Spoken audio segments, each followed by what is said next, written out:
Meus irmãos, a paz do Senhor, meus queridos, vamos à nossa leitura bíblica dessa quarta-feira.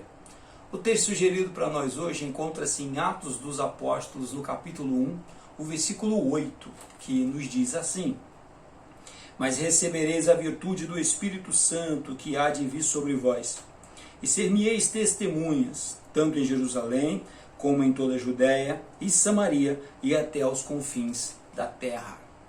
O tema: a virtude do Espírito capacita o crente para a obra de evangelização. Lembrando sempre que nós estamos estudando a lição de número 11, que traz por título Lucas, Atos, o modelo pentecostal para hoje. Muito bem, irmãos, esta obra é uma obra espiritual. Nós fomos chamados não para criar novas organizações humanas, não para criar apenas movimentos religiosos. O nosso trabalho é resgate de almas. O nosso trabalho é conduzir as vidas na presença do Senhor Jesus. É tirar as pessoas, o ser humano, do caminho em direção ao inferno, do caminho do pecado, trazê-los outra vez à presença ou à caminhada dentro da presença do Senhor Jesus. Por um bom tempo, os discípulos de Jesus foram chamados de os do caminho, porque este é o caminho da salvação.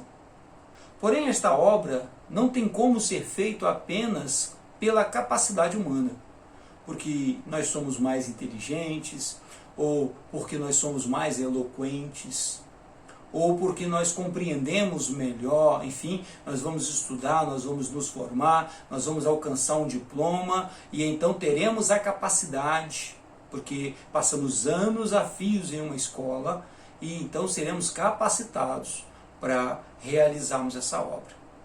Bem pelo contrário, por um bom tempo, e ainda hoje isso acontece, essa obra foi feita por homens e mulheres indoutos.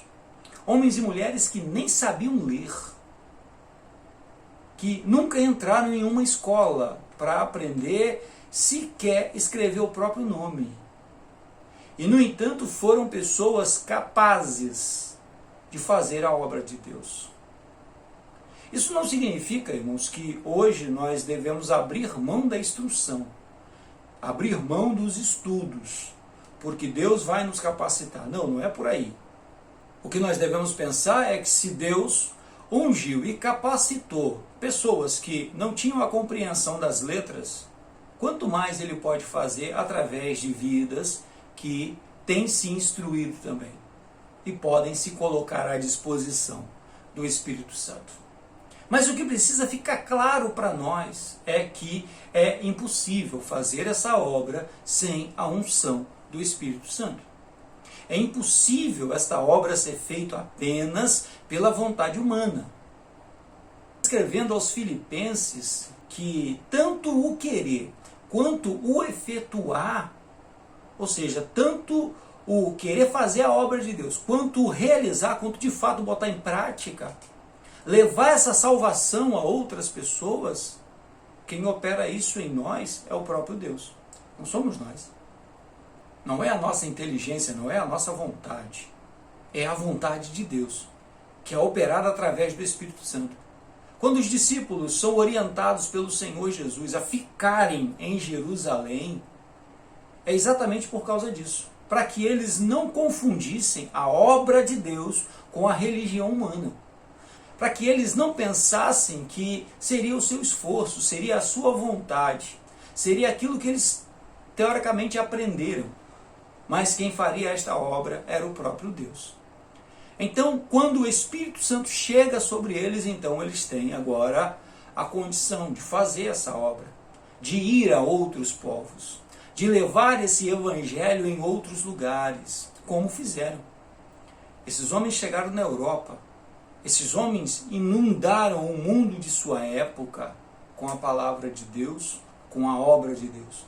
Milhares de almas foram resgatadas. E se hoje estamos aqui fazendo esta obra, trabalhando nesta seara, é porque eles lá atrás foram cheios do Espírito Santo e hoje nós temos a mesma oportunidade de, capacitados pelo Espírito Santo, realizar essa obra que não é obra de homens, é obra de Deus para os homens. Amém? Que Deus nos abençoe. Tenhamos todos um excelente dia. Fiquemos todos em paz.